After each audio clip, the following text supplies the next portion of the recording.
on the plus side, right, opening up China during the Nixon administration was largely a testament to his diplomacy.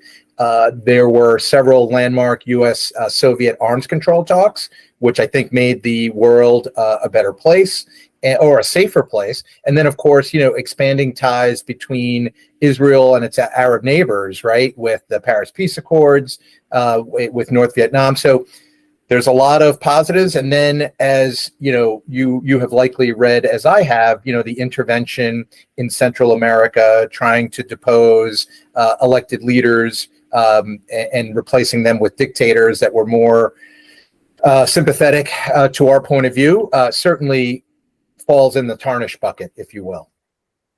Yeah, and it's interesting because in some ways he seemed to pull back a little bit in later life. I know he had grave concerns about American expansion into Eastern Europe. He opposed NATO moving into, for example, Ukraine, and spoke against it, warning that this could lead to war with Russia. Some ways he kind of, again, reversed course towards the very end in his last year, kind of re-embracing the neocons. But maybe you can address your views on our current military adventures, our support for both the Ukraine and Israeli armies. Sure. Secretary Kissinger and those that were in office at the time did not have the wealth of information that our more modern leaders could draw for, right? So when I'll give you an example, and then we can go all the way to the modern day. Even as a military veteran, I understood trying to fight back against the terrorists after 9/11, right? And so certainly going into Afghanistan to try to flush out some of those terrorist leaders to prevent them from doing it again. Totally get it. But I regret the fact that military leaders and civilian leaders were not more firm with President Bush and Vice President Cheney in reminding them of the fact that the Soviet Union just 20 years earlier had basically been kicked out of Afghanistan. And so the treasure that we spent in lives lost, the treasure that we spent in soldiers and sailors and airmen that came back affected mentally by their time over there. And finally, the amount of money that we spent internationally that could have been invested in America is just, and I think we're repeating those same types of things today with some of the current conflicts that we're involved in, perhaps not with boots on the ground, but certainly we're right in the middle of it. So we can go in any direction from there. Well, I'm going to put up on the screen here. This is from your website, which is juanformaryland.com. And I don't have to keep repeating it because it's right on your screen, right under Juan's name, Juan Dominguez, candidate for U.S. And by the way, really great resume, retired military officer and current business executive. So very impressive. And you're a supporter of the U.S. Naval Academy. Even though you went to West Point, I assume when all the old officers get together, I hope they give you some semi-good-natured ribbing for that. You guys aren't supposed to be friends at all. Comment. I'm operating behind enemy lines, living so close to the Naval Academy, Hal. Well, that's the problem you face, right? Is you're down here. Which, by the way, I just want to digress. We were in Annapolis a few weeks ago, and we took a tour. And it's really impressive. I mean, that is a very impressive, beautiful campus. And it's nice to know we saw a lot of students of color there. We saw, it provides a great opportunity for so many young people, struggling people, immigrants. Struggling, I don't mean academically, because you have to be smart and you have to be accomplished. But I mean struggling from backgrounds where maybe you wouldn't have other chances. I think one, and we'll digress, I guess we'll jump to something else, even though they go together. What you want to see is people who may not want to have a military career still have the same opportunities to get a great education, graduate without debt, and make a success for themselves and a comfortable life for their families.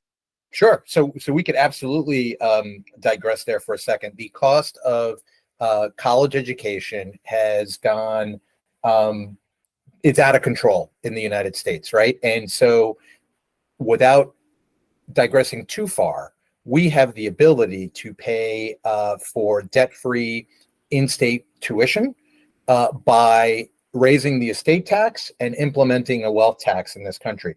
The revenue is there, and this isn't an attack on the rich, because you've got to tip your hat to people that have started companies from nothing and have built, empires. And I think that's great, right? We should all strive to do the most that we can in the time that we're here on the planet. However, that was not done in a bubble, that they needed folks in order to do that. And it, in a way, giving back that extreme wealth to society is a humane and an unbelievable thing we have to do. And I think most Americans, 60% of Republicans, 70% of independents, and 90% of Democrats agree that we should have a wealth tax in order to fund all these things. I mean, we can fund free public college. We could fund universal daycare. We could fund an allowance either for adults that are struggling or children or both. It's way past time, and it's time for our elected officials to have the will to go against the special interest, to finally say, hey, enough's enough.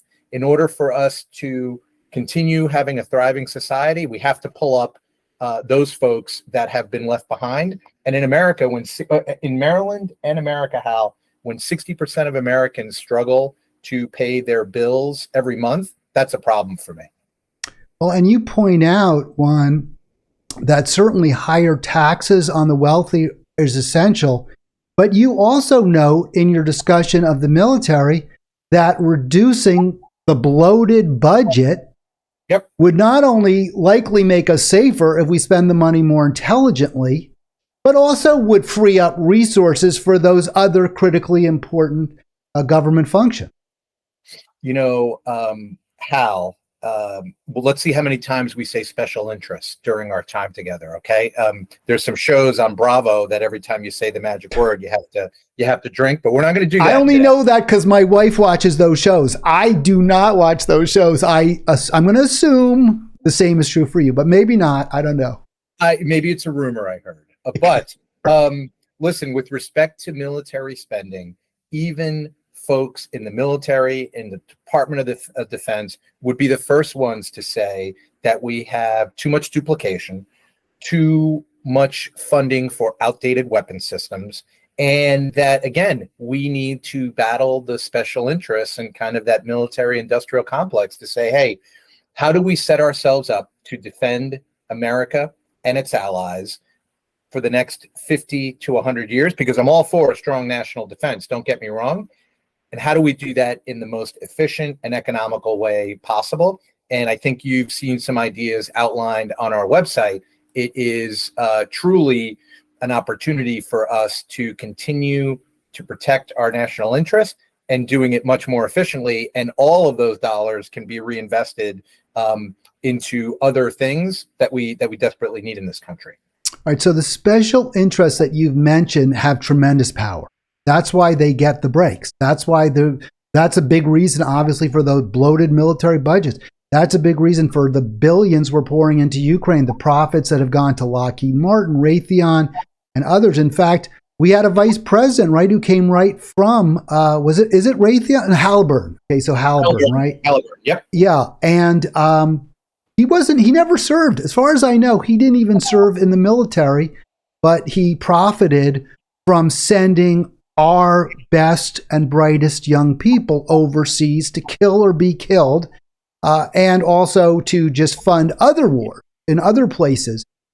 That can't be a recipe for good foreign policy.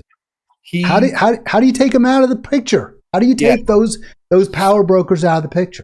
So you gave me a lot to chew on there. One, let's agree that Secretary Cheney did not, or Vice President Cheney did not serve in the military, to my knowledge.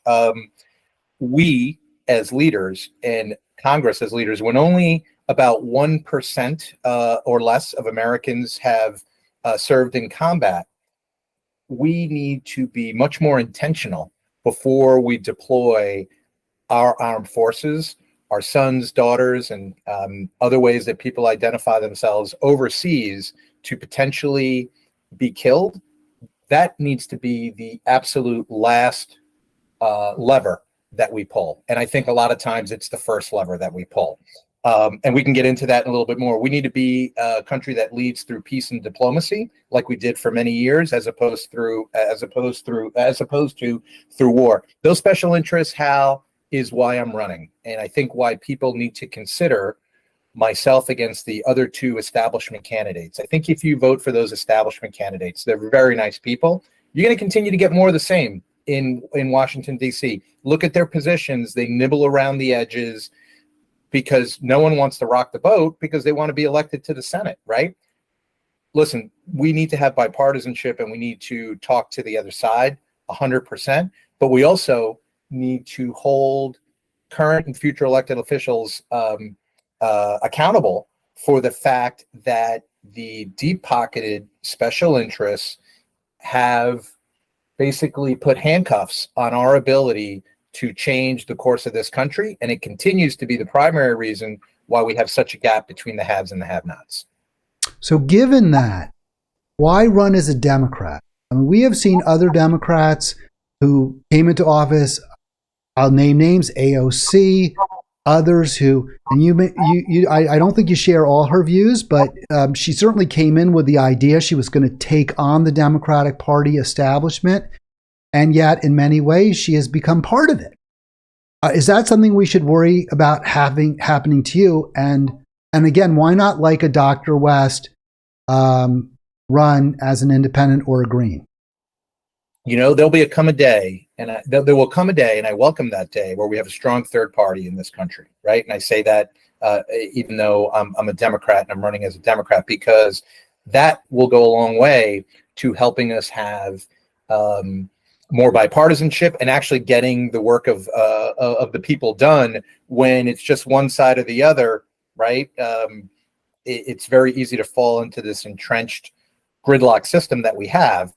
But that day's not now, Hal. And I don't want to run to get my name out there. I want to run to win, and you need to do that in one of the two established parties. Well, I think what you say is eminently. And I see both sides of this argument, because I really am concerned that there are people who run for office as Democrats with the best of intentions. But you've seen even with someone like Bernie Sanders, who in many ways adopts the Democratic line, and he claims to be an independent. So, but as you say, Juan, the special interests hold great sway, and taking them on is maybe a Sisyphean task, but I think it's essential, right? I mean, do you see this as essential for your family and your future Dominguez's? I see this essential for my family and your family and all of your listeners' families and everyone else that's out there, right? If we continue to vote the status quo, nothing's going to change. And if nothing changes, we're going to continue to have a threat to our democracy. And let me tell you something. I'm going to go up there when we win, and it will be to get great work done in our first 6 years in office. And if we tick off the 2 or 3 large items that we have stated as our primary objectives, great, I'll run for re-election. If we haven't, then it may be an admission that we can't make a change, and I won't run for a second term. Or if on the positive side, what I'd like to see that we do get these big things done. And if we do, I don't need to run for a second term, Hal. I think that's the challenge that we have in our democracy. You have people going up there to join a club. They, Santos, for all of his warts and the fact that he should no longer be in office, he came out strong the other day and said, listen, people talk about ethics. And he was talking about his colleagues going out to expensive dinners with lobbyists, getting drunk, missing votes the next day. Unfortunately, that's the club, and that's part of, there's a fraction of people that fall into that. And I'll tell you what, that needs to change. We should call those folks out too, because they're not working in the interests of the American people. All right, no question. What you're saying is accurate. Juan Dominguez with me. By the way, click like, click subscribe. We're getting a little echo from you, Juan. I got a comment in the post. I think the solution is if you can turn your volume down of your laptop, that should stop the problem. Hopefully that will work. And folks, just a little glimpse behind the scenes as we work out all the tech bugs. And obviously frequent viewers to this program, all three of you know that those bugs are are often in evidence. By the way, thanks again. I mean, I got a small program here, but I know you're going to help me build it. So thanks again, Juan, for being on this. I think Absolutely. I saw you, am I right? 0 Hour with RJ Escal, but I didn't find the video. But is that right? Were you on that program? I was on that program with Brian Escal. Yeah, I believe. Yeah. So not Richard, because Richard Escal is the dad, and I know Richard. I don't know Brian. Brian is the son. So I was on with Brian, and I have moved the volume from 81. You think that was too high to 50? So hopefully, listen, I do that all the time. When we started, I was echoing too. I had you too high. So I apologize. So anyone who's made it through that first minute, we appreciate that. I'll also actually note that in the description. But it's all good stuff, and I think hopefully it'll be clear. But now we should be really good. I had so much to get to, and I want to make it, well, let's talk about policy on military just a little longer. Sure. We don't need the slide deck. Can you give me your sense? I mean, do you support our continuing shipment of arms to Ukraine? And even if you do you think we should be, or are we promoting a peaceful resolution? Or it's a resolution, obviously not peaceful, but somehow an end to this carnage, which is trench warfare, World War I. And what would you do about Israel-Palestine? How many days are we into the war between Ukraine and Russia? Over 600. Over 600. Rhetorical question. Over 600 days. To your point, it's become bogged down trench warfare. Where is the leadership? And I know that Putin is a terrible person. He's the person we have to deal with. I think Secretary Lake or President Biden or both should call for a trilateral summit. And if we need to add the Chinese in there, let's do it. And let's spend a weekend, if not a week, in a neutral location, and let's hammer out a ceasefire and the workings of a future peace, right? And people say, well, there have to be preconditions. No, I don't think there have to be preconditions. I think you go and see what will be acceptable to the Zelensky and the Ukrainians, what will be acceptable. Maybe Putin's looking for a way out. Maybe he's looking for a face-saving way out. How will we know unless we try? So, yes, do we need to support Ukraine in order to keep Europe safe? We do.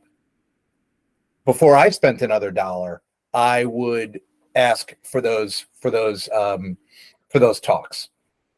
Hillary Clinton says we're exceptional. We're an exceptional country. To me, that's how you show your exceptionalism. You promote peace. You promote an end to killing and war. And, for all of Donald Trump's manifest faults and his evil, if you want to use that term, he has the right idea on this. His exact solution was get Putin, get Zelensky in a room, and stop the killing. I can't. So that's not my own original idea. It's Donald Trump's. That's scary. Well, I'm not saying that. I think he got it from you. I think he actually got it from you. But it's what we should do as the leaders of the free world, right? We should be promoting peace, and of course, Zelensky and Putin will say, what they won't agree to, right? Because they have to keep up morale on both sides. But we don't know what they'll agree to behind closed doors, right? And I would imagine that the slaughter on both sides is completely unacceptable to both of them as well, right? They're sending their countrymen and women to die on a regular basis. To what end, right? So I think we've covered Ukraine, Russia quite a bit. Would you agree? Yeah, and I was about to move to Israel-Palestine. Okay. Where do you want to start? Well, what should we be doing right now? What should because if when you are U.S. Senator, and that's why we're talking about these issues, if you were running for state Senate, we probably wouldn't talk about this. Yep. Foreign policy is incredibly important for the U.S. Senate because you have the power of the purse, voting on budgets and where the money goes. So my question would be, what would you do if you were in the Senate right now with respect to this? I don't even like to call it a war, conflict, killing, massacres, whatever term you want to use. I would urge Democratic leadership and I would urge the president to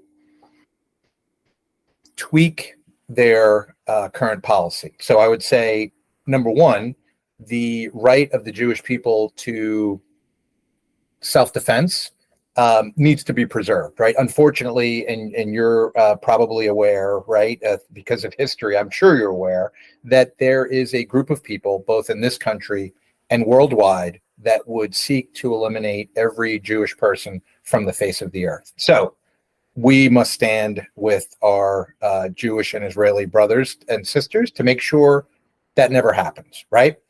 Now, I also think we're at the point where this ceasefire or this cessation of hostilities, whatever you want to call it, should continue until all hostages are released. I think that needs to be the primary driver here.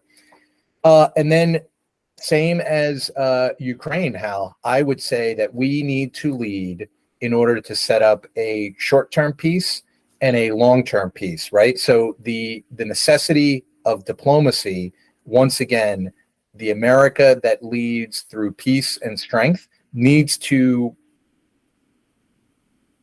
make it absolutely clear to Prime Minister Netanyahu that before another shot's fired, we need to exhaust those peaceful opportunities and those peaceful ideas before another shot is fired. Now, I understand, right? And here's where you can go back to recent history. What did we say when we were attacked by ISIS and the Taliban and Al Qaeda? We're going to eliminate them from the face of the earth. It's a false narrative. You're not going to eliminate bad people from the face of the earth. So when you go fast forward to Hamas, well, we're going to destroy and eliminate Hamas from the face of the earth. You're not. Now, could we work with our CIA and the Mossad to surgically go after every single member, every single terrorist person that seeks to destroy Israel? We could. It can't happen with just killing civilians in the fashion that's happened in this conflict. Does that make sense? It does. This is one of those areas where you don't exactly see eye to eye because I am, despite my Jewish heritage, which you may have derived from my name, I am not at this point a supporter of the Jewish state. I believe there should be one state solution from the river to the sea where everyone living in that region is a full and equal citizen. It is not a theocracy. It's not a Jewish state. It's not a Muslim state. It's just simply a secular country.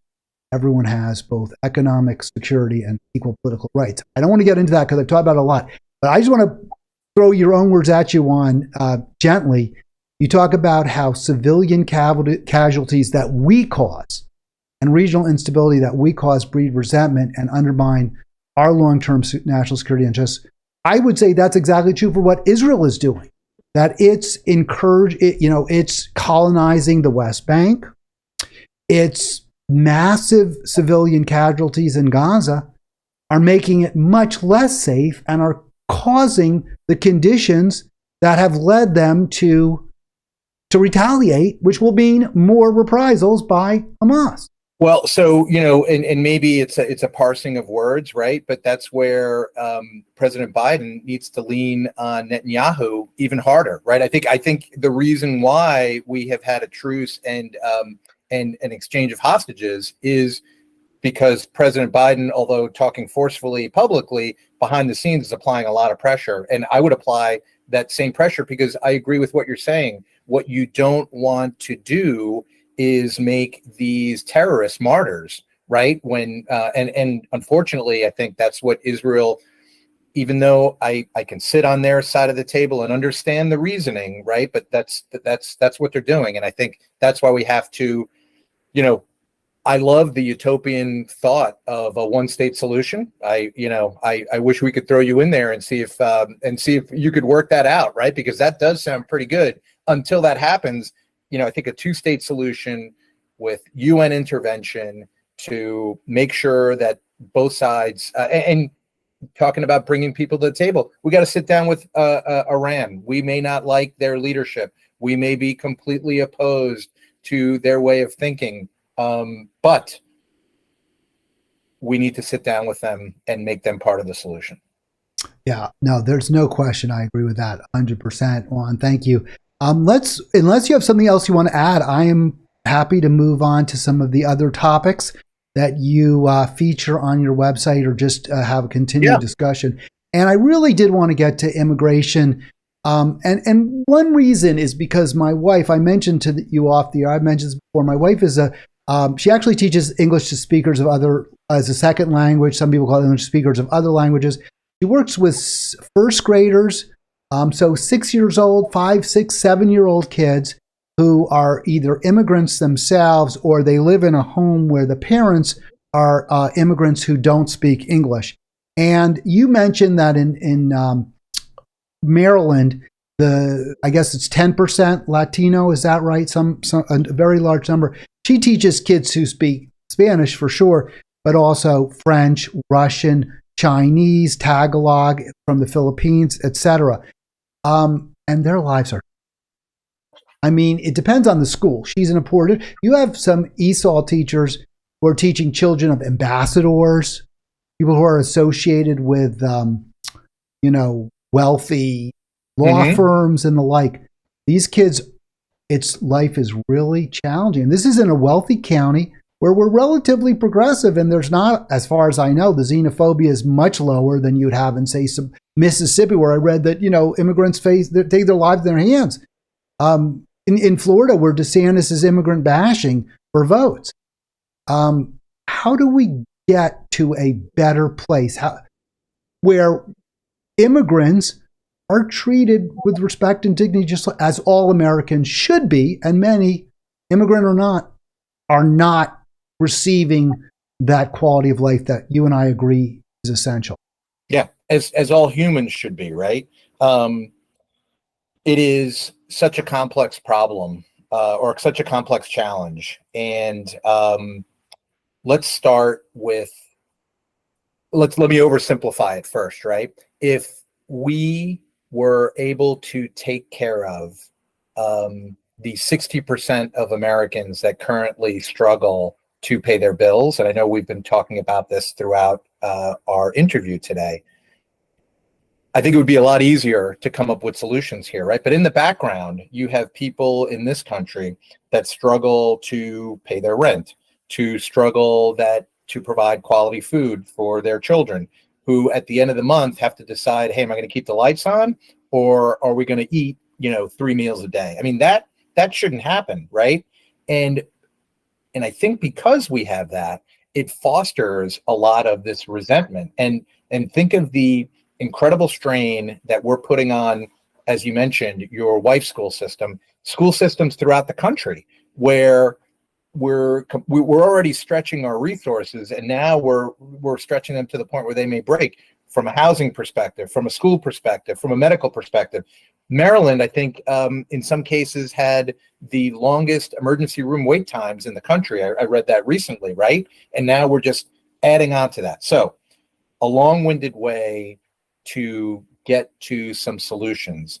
The number one thing I think we need to do is we need to increase the number of immigration judges by double. I think by some counts, it's about 700 right now. You need about another 700 to quickly get through the backlog of cases in order to prove, if someone's asylum claim is warranted. So we need to spend money on that.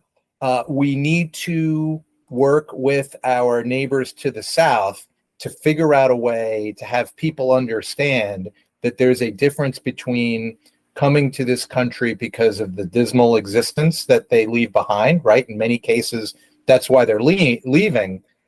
But if they are not fleeing persecution, right, which is I think the ultimate the ultimate trigger for accepting or for approving asylum, they should not be coming here, right? So it's almost like we need the best marketing firm in the world to start making this case through various avenues to people, that what we don't want you to do is travel thousands of miles and spend a lot of money to just be turned around. As horrible as that sounds, we need to have a orderly process in order to bring in immigrants to this country. And right now it's anything but an orderly process, I think. All right. Well, that raises the question. I just put on the screen there the focus on specifically, but not exclusively, obviously, Latino or Hispanic residents. But when you talk about a limit, then that raises the question, how do you keep people from coming into this country? And I don't see a good answer to that. Yeah, no. And if I said limit, I apologize. I didn't mean to imply that there should be a limit. No, I'm not. You don't need to apologize. You know, we've seen this, you know, in countries like, as you point out, and I think it's true, obviously true. The huge number of people coming to this country is putting a real burden on services, on because so many of them are needy. And the other issue is they do compete. Let's be honest. When you see those folks standing at the Home Depot waiting for a job, they're competing with American workers and driving wages down and making it harder for folks here who are also struggling to survive, which you raised. I mean, that's true. Right. And if limiting the number of people coming in also raises a lot of problems. So it is like almost an insoluble conundrum. There's no insolvable problem if we put the time into it, right? So think about this. Let's give Texas as an example. Governor Abbott is putting people on buses and sending them to other parts of the country, right? Where's the leadership? Like, you know, again, the president and the cabinet need to go down there. If a governor is doing that, right, and just sending people to the four corners of the country, something is broken. I mean, it's not a crisis. It's just broken, and we need to fix it. Again, neither you or I have all the answers, but until you stop having commissions and, you know, gangs of 8 and all this other stuff, and the president and his chief of staff get directly involved in saying, hey, we've got to do one or two things to stem this crisis immediately, because you could build the tallest wall in the world. We know that it just doesn't work. It's not possible. It's words, and it's not a solution. I mean, that's where I was going with that. By the way, we're talking to Juan Dominguez, candidate for U.S. Senate. If you want to join the conversation, I am taking calls, 240-242-5646. You can also post in the chat as Flying Robot did. And Robot, thanks again for mentioning that echo. I hope we got that under control. I'm assuming we did, since I'm not seeing any more comments there. Why do you think, Juan, given what seems to me from Republicans, punitive, I don't know what the right word is, almost, I don't want to say sadistic, but certainly hurtful, deliberately hurtful, penalizing policies towards immigrants, why are we at least seeing the numbers for Trump and other Republicans tick up from Latinos? Wow.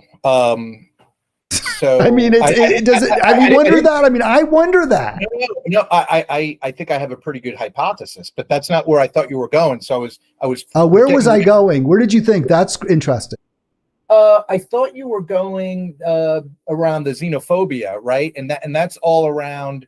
At the end of the day, I think a lot of those smart people on the right, it's less about xenophobia and it's more about protecting their reelection prospects, right? Because if we let these people in, they're going to vote Democrat and I'm going to be out, right? I mean, it's almost that black and white for some people. But to go back to this is a critical question that you bring up. And if we're not careful, former President Trump is going to be reelected, as crazy as that sounds, right? Politics comes down to, all politics is local, but go back to Jim Carville. It's the economy, stupid. Remember in 1991 when Clinton won his first term, even though President Bush was known as the hero that won, the Gulf War, the economy turned very quickly, and that plus Ross Perot probably sunk his second term. When you think that 20 to 30,000 votes in swing states are enough to flip this next election from Biden to Trump, that's where the danger lies I've read the same things you've read, Hal. 10%, it used to be that Republicans had about 10% of people of color, Latino voters, and recently it's polled to about 20%, right? That could be the difference in the next election. Why it happens, I'll tell you why. I'm going to spend 2 hours at a candidate forum on Sunday, and I doubt we'll even begin to scratch the surface on income inequality. We as a nation talk about everything else. And the fact of the matter is 60% of Marylanders and Americans struggle to pay their bills. 25% of Marylanders and Americans are at or below the poverty rate. And there is very little hope for those folks to get out of the situation that they're in. I hear people say, oh, they need to pull themselves up by their bootstraps. Well, a lot of people don't have boots, right? So, as crazy as that sounds, but it's close to being true. So until we can execute a transfer of wealth from the extreme wealthy in this country and not create a big government program, I'm talking about, hey, let's just like COVID, putting dollars in people's bank accounts so they can pay for the basics, so they can reclaim their human dignity and their pride. Well, we're focusing, I think, on the wrong things. 100%. I mean, I think what a lot of Democrats, especially Democrats who are comfortable, who are economics, who totally don't get or refuse to accept, is that many, like liberal Democrats, I guess people I generally rub elbows with, Latinos, African Americans, working people are not necessarily socially liberal. In fact, they may be just the opposite. They may not be pro-choice. They may not be pro-LGBTQ. They may be the opposite of those. They may not believe in, they may not like immigrants. Just like I'm the grandson of immigrants, and you have a Texano, whose last name is Gonzalez. He's been here for 5 generations, 7. His family's been here for 7. He doesn't want more Gonzalez. Just because their name is Gonzalez doesn't mean he wants them coming into Texas. But if you focus on the exact issues you're talking about, healthcare, education, everybody has enough. Nobody has way too much beyond anybody's wildest dreams. Then you can get those voters on your side. So that is our opportunity, right? And you can't imagine the number of people that I've spoken to, particularly. So this isn't just a people of color thing. This is a white working class and middle class issue as well. I've spoken to union members, right? Who they're like, man, we love you. You're talking about all the things that we believe in, right? Increasing union jobs from 15 million to 45 million in the next 6 years. And they say, where were you 6 months ago? I go, well, what do you mean? Oh, I switched from the Democratic Party to the Republican Party. And I'll say, tell me more. He goes, listen, or they go, listen, it's not about the social issues. We're probably on board with a lot of the social issues. It's the focus on the social issues at the expense of kitchen table and economic issues. That's where we're losing enough Democrats that could be consequential in future elections. It's that working class person, that middle class person that feels abandoned by the party that should be representing them. So that's one of the reasons why I'm running. I'm fighting for them. All right, I put up the slide a couple times that mentions or highlights that you're the son of Cuban immigrants. I'm not going to do that again. But the reason I did that, the reason it jumped at me, is because I see a lot of paradoxes in your campaign, Juan. And I mentioned this before. Retired military officer, so not a grunt. You got to give the orders, Okay. Well, so but I was still a grunt, and just to I'm not retired in the sense that I spent 5 years on active duty. So I just wanted to mention that to you. So technically, you resign your commission, which sounds awful, but yeah, I gave my military commitment, and then I got out. So okay, so you resigned your what do you call it again? It's commission. I was going to say commission, right? Of course. My obligation was over, right? So right. I left as a captain. But anyway, you were a captain. You were not a private. You were not a lieutenant. You were not a sergeant. You were not a corporal. You were an officer. It's better. It's just better to be an officer for sure. And you're in business. And you're Latino, but you're Cuban. Now, to me, that spells Republican. That spells conservative. Yes, you are Latino, but Cuban Americans are famously Republican. And your parents came from Cuba, so I'm going to guess maybe they were fleeing Castro. Oh, so, 100%. Yes. So how did you come to embrace a much more, in many ways, and you don't use the term progressive, but I will, a more progressive populist view? Sure. Since you mentioned my parents, I want to thank them for everything that they did for me. They instilled pride in community, working for others, and hard work. I don't think my dad ever missed a day of work in the 30 years that he worked for Con Edison in New York City. To your question, it has been a long migration for me. I will say that I was a Reagan Republican, right? And I bought into trickle-down economics, and I brought into less government and lower taxes, right? And you get older, and it would be easy to continue that sentiment because it pads your bank account for sure, right?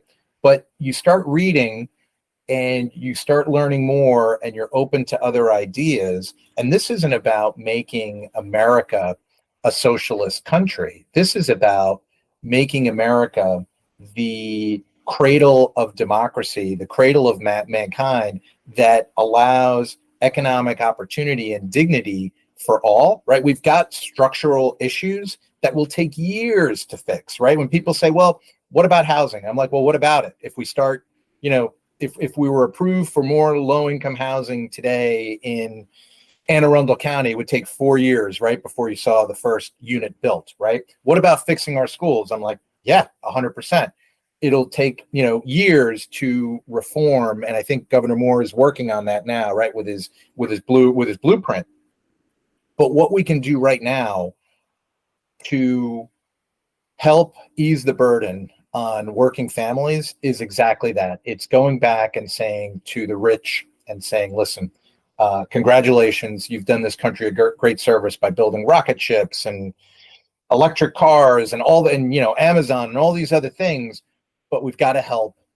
We've got to pull everyone back up to a level, to a playing field that restores their dignity and gives them opportunity and allows them to pay for the basics at a bare minimum. And so that's the journey that I took, Hal, was I came to the conclusion, and you can see it anywhere, that economic opportunity does not exist for 25% of Americans just because of the zip code they were born in, and that our privately or publicly traded companies need to lead not with ESG, but with helping their workers with a living wage, right?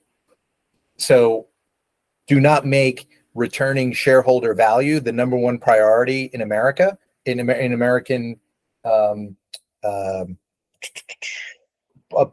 publicly traded companies. Make their number one priority providing a living wage for their workers. It's soulless if the only thing that a corporation is tasked with doing is to profit without regard to the environment, to its employees, even to the consumer. It's soulless. It's like we've lost our humanity completely. 100%. And that goes right to the very simple statistic that if you take today's dollars and you go back 40 years, the average worker made $30,000 a year and a CEO made about $600,000 a year, right? And you can make the justification, right? They've got all that responsibility and this and that. In today's dollars, that same $30,000 worker, a CEO is making $10 million a year, not to mention all the vice presidents and the CFOs and the COOs, everything with a C. And you've got people that are working at poverty wages. It just doesn't make sense. And that whole fabric and rubric needs to change. And if it needs to change by unionizing service workers from Starbucks to Amazon to whomever, and we go from 15 million to 45 million union workers, if that's what it takes, then that's a charge I want to lead with Sean Fain of the UAW and the Teamsters Union and whoever else wants to jump on board. How do you bring good jobs back to this country?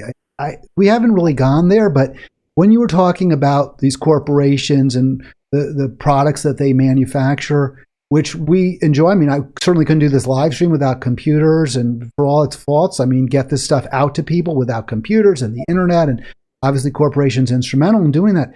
But so much of the equipment I'm looking at, made in China, made in Asia, not made in the United States. How do we get the jobs back here? Or do we not care about that? Well, we'd need a whole other podcast, right? However, we don't need to bring those jobs back to honor the average worker. And look at it this way, right? The textile, the manufacturing, the blue collar jobs that have disappeared because of outsourcing or technology or both. Why were those jobs more important than a service job? And by that I mean we're a service economy, right? By all measures. But that's 911 operators. That's nurses' aides. Those are nurses. Teachers' aides. I mean, the teachers, first responders. The list goes on, right? Why we struggle to find 911 operators in Anne Arundel County? It's probably because we're paying them, 16, 17, $18 an hour starting. Again, it's not a living wage. And when you have 10% of Americans who work 2 jobs or more and work 60 plus hours a week to just keep a roof over their head, that's crazy. And so I don't think it's about fighting first to bring those types of jobs back, although it would be great if we could. I think it's honoring our workers by paying them $27, $28, $29 an hour. So if they want to work 40 hours a week, to live a better life and have a healthy family life, that's what they should have to do. If you want to, you should not have to work more than 40 hours in this country to keep a roof over your head and to provide for your family. It shouldn't happen. Again, the money's there in corporate America. We just need to find the will to help people out and not line the pockets of special interests.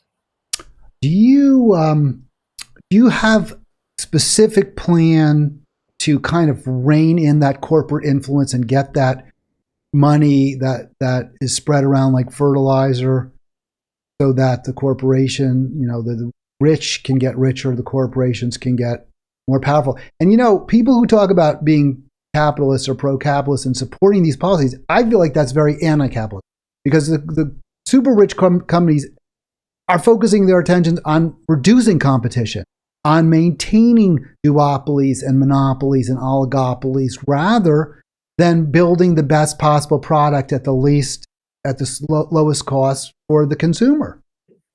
Throughout history, the ultra rich and corporations have made concessions during times of peril, right? World War II, the Depression, and the list goes on and on. We need to go back to that time and help corporations and the ultra rich understand that we're in that same perilous state, whether they want to agree with that or not. When the gap between the have-nots and the haves gets to a level that we're at and continues to get worse, it's a threat to our republic. It's a threat to democracy. And no matter how many islands, how many yachts, how many vacation homes someone has, if things get to a 10 or a red state, all of those things won't matter, right? Not even gold bars. So we need to attack that issue now to go back to what you were saying, I think we need to use a blueprint from the recent UAW wins, Hal, from the Teamsters wins over the summer. And we need to combine the power of social media with your followers, my followers, right? All hardworking Americans banding together. Because if we put pressure on those corporations, they will ultimately have to acquiesce, right? You have a walkout at Starbucks and an Amazon at the same time, the country will fall to its knees because we won't have enough caffeine to keep us going. And, we won't have the basic necessities that many people order through Amazon. I say that tongue in cheek, but I think that's the only way is putting pain in those folks' pocketbooks that we will get to where we need to get to. It was interesting. I was speaking to one person over the phone. I probably called 200 or 300 people a day, both to fundraise and to get feedback on issues. And one gentleman said, I stopped using Amazon a year ago. It was the hardest thing I ever had to do, but I could no longer justify them paying poverty wages to people because it made my life easier. He goes, it was the hardest thing I had to do. You can't imagine the amount of time that I spend now going to stores to get stuff. But to me, it was worthwhile. I'm not at that point yet, but it certainly made me think about it. Why do you not embrace on your website Medicare for all? You call healthcare a human right. Do you believe we can get, and I do support, I want to just give my caveats here. I support Medicare for all. But if you can provide, or if there's a system that will guarantee everyone gets healthcare and doesn't go into debt, doesn't have to pay an inordinate amount for it, I'm fine with that.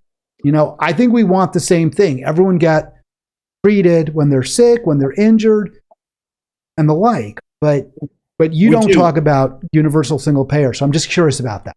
Hal, we're going to talk off camera to see if you can help us out with our website, because we do need. We're a small team, but you're really scraping the bottom of the barrel if you're asking me. I mean, come on, you got to do better than that. You're bringing up a great point, and that needs to be something that we revise when we talk about healthcare and when I talk about it publicly. And maybe we're ahead of our website a little bit. It should be healthcare for all. And by that, I mean no out-of-pocket costs for primary care. No one in this country should have to choose between medical care and a financial ruin. And we must become a state and a nation where the health and well-being of human beings comes first. So I'm right there with you. We need to model our healthcare like the European model, like the Canadian model. And when people say, oh, that's going to cost too much money, you talk to doctors and they'll tell you the money's there. You don't have to spend an extra nickel to provide healthcare for all. What you need to do is cut out the greed, the duplication, the administration, the bureaucracy, let doctors be doctors, and let patients get that basic care that you need. When people start getting preemptive care and annual physicals and things of that nature, the long-term cost of healthcare will go down dramatically, right? Because you're going to be able to get ahead of some of these issues. So I'm right there with you. My website needs to be updated, but healthcare for all is absolutely one of the three things that we're fighting for. So Juan, you were mentioning countries. I was also thinking of the U.S. military. I think one of the reasons that a lot of veterans have a real affection for being in the Army or the Navy, whatever branch, is there is a family sense. Now, I have problems with the family's mission on many occasions perhaps, but you do take care of each other. And it's true, being an officer is better. You get paid more generally, although sergeants, right, sergeant majors and such often do better than lieutenants and captains. But there's, everyone's taking care of each other. Everyone has health care. The gap between what the general takes home and what the private takes home isn't nowhere near like what we see in corporate America. Nowhere near. So I'm going to just guesstimate a little bit. A private or an E1 across all of the various armed forces is probably at 20 to 25,000 a year. Last I checked, the highest paid general was at about 200,000 a year. So you've got a 10-to-1 gap. But think of that in relation to what we talked about earlier, 30,000 to 10 million. It's completely out of whack. And that private's getting a place to live. that private's getting a place to live. They're getting food and medical, right? Yeah. So, I mean, we can get into a whole different story about how enlisted pay and lower ranked officer pay probably needs to go up a bit, because in some cases, those with a family and multiple children, in some cases, they're scraping by too, and that shouldn't happen to someone that's helping to defend our country.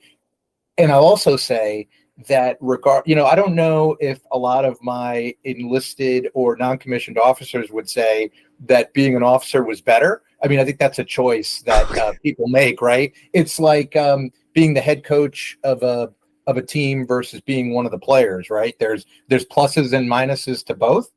But at the end of the day, we were all a team, and my success in the military was directly derived from having great soldiers, but also having great non-commissioned officers. Because you may have been a lieutenant coming out of West Point, you probably were wet behind the ears, and until one of those seasoned non-commissioned officers grabbed you and kind of taught you, hey, this is how the textbook does it, but this is the real way we do it. And being able to listen to that, that's what helped me be successful in the military.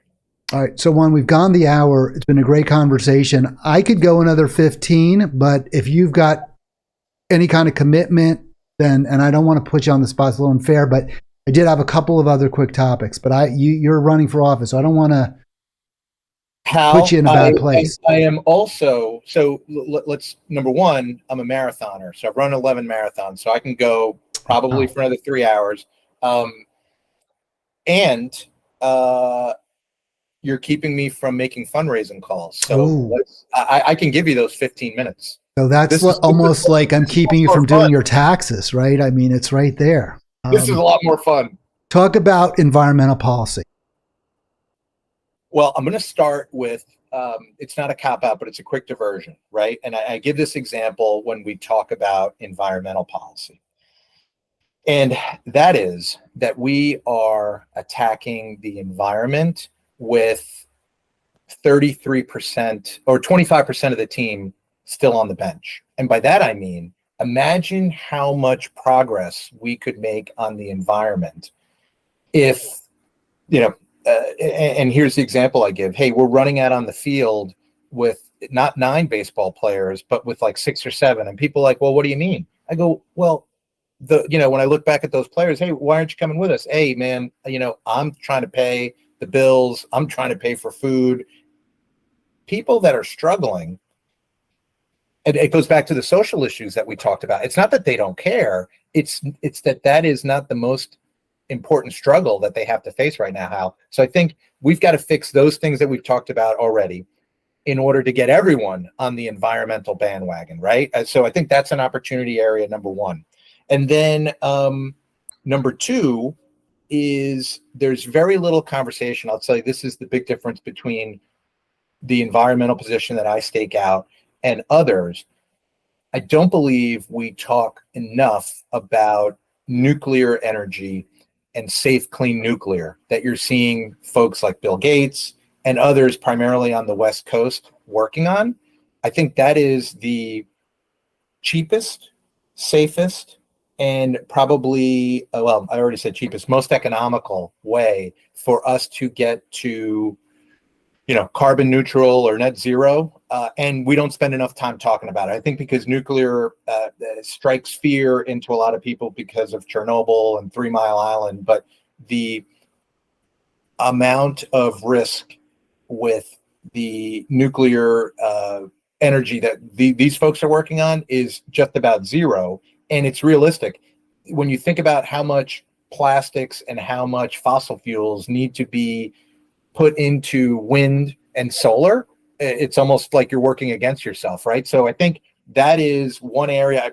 Listen, do we keep doing wind and solar? Absolutely. But I think we need to spend more government resources on figuring out a way to pilot nuclear in a couple of areas and show Marylanders and the American people that it is the best way for us to get to carbon neutral as a nation of all the various options available. Does that? Right. So I'm skeptical of nuclear, but my uncle, who was a lot smarter than I am, and was a Berkeley scientist, UCal Berkeley scientist, was a big champion of nuclear.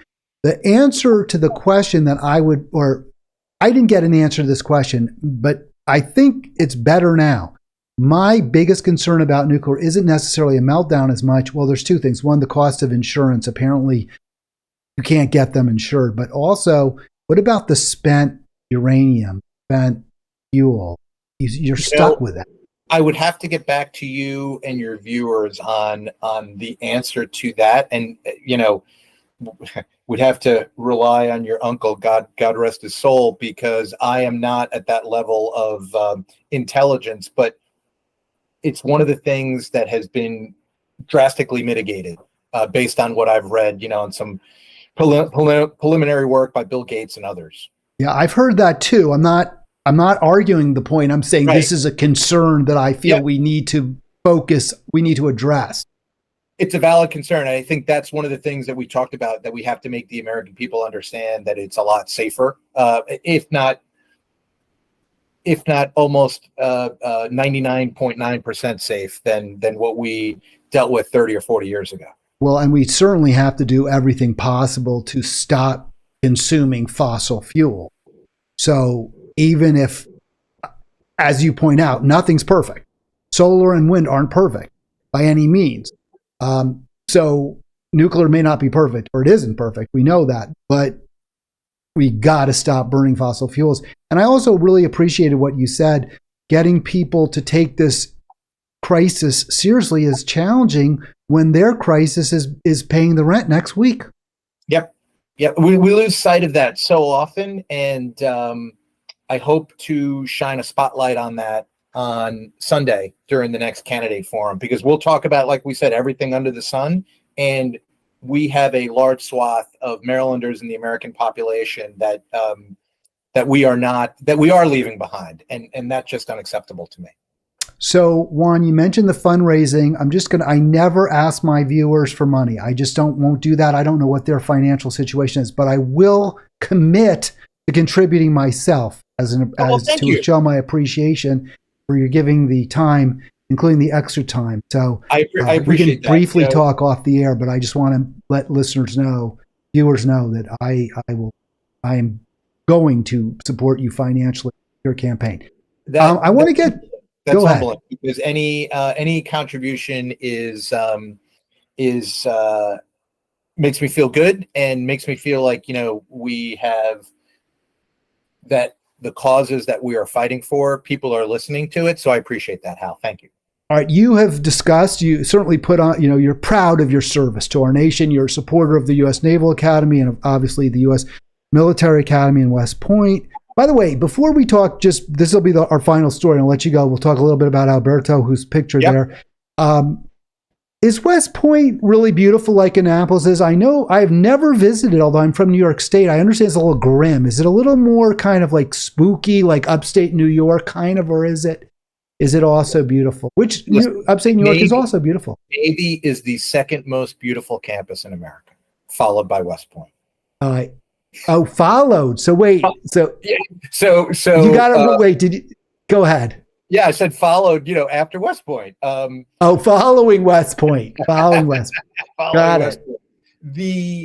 Listen, if you get West Point on a sunny day, it marvels anything. Any college campus. I think there's a place called Trophy Point that you need to go to right as the sun's setting. It's just beautiful, and the history around the Revolutionary War and its role as an outpost during that time, the strategic importance to George Washington and the Revolutionary forces is pretty cool. And it is, because it's not landlocked like the Naval Academy, it's probably 10 to 15 times the size. So really, the campus footprints are probably about the same, but the area that abuts it and the training areas, it's really spectacular. So I would say you got to catch it on a good day, because it can be upstate New York grim when it's raining, but it's really a beautiful place.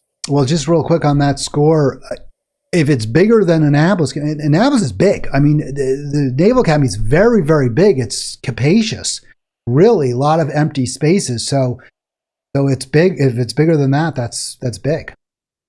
Yeah. Yep, and I think the Naval Academy, 1/3 of it is was filled in. You wouldn't have been able to do what they did years ago today, but a lot of it is on pilings because it was such a small ground, and they had to build it out. All right, let's talk briefly about Alberto. This story is personal to me, somewhat personal, because the young man in that picture is the brother of one of my son's best friends. I think I got that right. He is the younger brother of one of my son's best friends, and the pride of his family. They're proud of all their kids, but very proud of him for achieving his dream, which was to attend the U.S. Naval Academy, to graduate from the U.S. Naval Academy. His goal had been to be a pilot. He had to give that dream up when he grew because they have height limitations. I think those planes, you have to fit into them, and you're about over 6 feet or something. You can't even fit into those planes. Maybe that's changed, but is that still the case, right? Yeah, there's height requirements. So that's one of the reasons why, what was his name? David Robinson wasn't able to serve in active duty because he went from like 6'6" to over 7 feet. And I don't know if you've ever spent the night on a naval ship, but it's not really great if you're over 6 feet, let alone 7 feet. Right. You can serve in a ship but you can be bigger on a ship than you can in a plane. He was bigger, but you still can't be 7 feet. You still can't be as tall as he is. Yeah. But what I find very sad, so Alberto there, he lost his vision while he was serving. Now they have physicals you have to take just to be admitted, and he passed the physical. He was fine. But then during his term at Annapolis, his vision started to go based on hereditary condition. So there you have it. And I want to just see if I can show you the whole screen. And what to me, I mean, that's obviously a tragedy, right? I mean, you lose your vision as a young man, young person is so sad. But what really bothered me, you see how it's highlighted, Alberto de Starac will not be serving the military, but he accomplished his goal of receiving his degree. He did not receive his commission because he went legally blind. And I have a problem with that. Now, I don't know where you stand on this. I mentioned off the air, this was a story in Maryland. Can he do something as a Navy officer that doesn't require, 20/20 vision? Of course he can. And we should probably find an accommodation for him. So I understand having requirements on the front end, right? Because, ultimately you're going to be serving the country and there has to be a certain amount of, I know they have things such as you aren't accepted at an academy or maybe even in the military with antidepressants and things of that nature. So I get all of that. Unfortunately, in the military, sometimes we can be very sticklish about rules. I think I made up a word there. And in this particular case, you've got to be open to exceptions because I feel that Alberto earned his commission. We're not going to send him off to make hundreds of $1,000s a year as an ensign. And the training that he received and the contribution that he can make to his country is probably very similar to soldiers and sailors and airmen that have come back with losing limbs and things of that nature in combat, and in many cases have been allowed to continue serving in other roles, right? So he can't be a frontline naval officer, but he could certainly, I think, make a contribution. So long-winded answer of saying, if I was in charge of the Navy or whoever makes his final decision, I would grant an accommodation because I think Alberto wants to serve and we should take him up on his talents. What an honor to speak to you, Juan. Thank you so much. Thank you. I know some officers and enlisted don't like being told that thank you for your service. So I'll say thank you to your service for all you've been doing, and including running for office, not just as an Army officer. I wish you the best, and I hope we got a chance to do this again. You know what, Hal, I would welcome that. Maybe on May 15th, I'll give you the exclusive after we win the primary. How about that? That's awesome. And I'll be talking you up whether you're on the program or not. So thanks again. And that's going to do it for me. I'm desperately scrambling here. Let me get my exit music, which is the same as my start music. Juan, we'll talk to you again soon. You have a great day. Stick with me for 1 second as we go off the air, and I'll be back tomorrow.